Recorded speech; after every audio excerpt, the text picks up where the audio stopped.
ওয়া রাহমাতুল্লাহি ওয়া বারাকাতুহু। আমরা একটি মোকালামা করছি। মোকালামাটির বিষয়বস্তু হলো পর্দা ও ফ্যাশন। আমার নাম মোসাম্মদ ইরিনা খাতুন। আর আমার নাম মোসাম্মদ শাহানা খাতুন। আরে কে ওটা?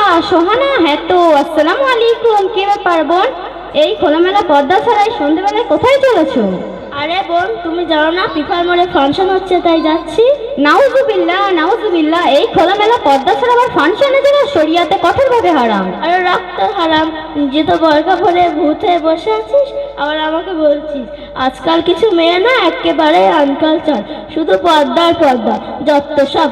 আচ্ছা তুমি বলো তো, আমার এই এত সুন্দর চেহারাটাকে ফ্যাশনে যদি ঢেকে রাখি, তাহলে আমার এত সাজগোজ করার অর্থ কি?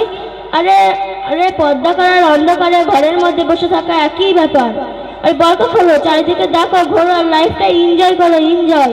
যাই, আমি এখন যাই। ওদিকে ফাংশন শুরু হয়ে গেছে মনে হয়, বড্ড লেট হয়ে গেল। আরে বোন দাঁড়াও দাঁড়াও, তোমাকে দেখে মনে করতাম তুমি একজন ভালো শিক্ষিত মেয়ে, এখন দেখছি তুমি একেবারে গন্ডমূর্খ। কি? আমি গন্ডমূর্খ? তা নয় তো কি, তোমার মতো মুসলিম নারীরা আজ পর্দাকে হালকা ভেবে নিয়ে লাইফকে এনজয় করতে গিয়ে কেউ বা অপমানিতা, কেউ বা লাঞ্ছিত ও ধর্ষিতার শিকার হচ্ছে। কেউ বা এই এনজয় করতে গিয়ে ধরা ফেলেছে ধনঞ্জয়, আর ধরা না ফেলেছে এনজয়। এই রিনা, তুমি বড্ড বেশি বেশি বলছো। তোমার প্রবলেমটা কোথায় বলো তো? আরে বোন, প্রবলেম আমার না, প্রবলেম তোমাদের মতো কিছু মুসলিম নারীদের নিয়ে। আর এই জাহিলি যুগের নারীদের মতো বেপর্দায় ঘুরে বেড়াচ্ছ আর বলছো কি এটাই মডার্ন। তাই না বোন? আল্লাহ পাক পবিত্র কোরআন শরীফে কি বলেছে জানো? কি বলেছে? আল্লাহ পাক সূরা আহজাবের 59 নম্বর আয়াতে বলেন, ইয়া আইয়ুহান নাবিয়্যু কুল্লি আজওয়াজিকা ওয়া নাতিকা ওয়া নিসা মুমিনিনা আলাইহি। হে নবী, আপনি আপনার স্ত্রীগণকে ও কন্যাগণকে, মুমিনগণকে বলে দিন তাদের জন্য তাদের শরীরকে পূর্ণরূপে ঢেকে রাখে।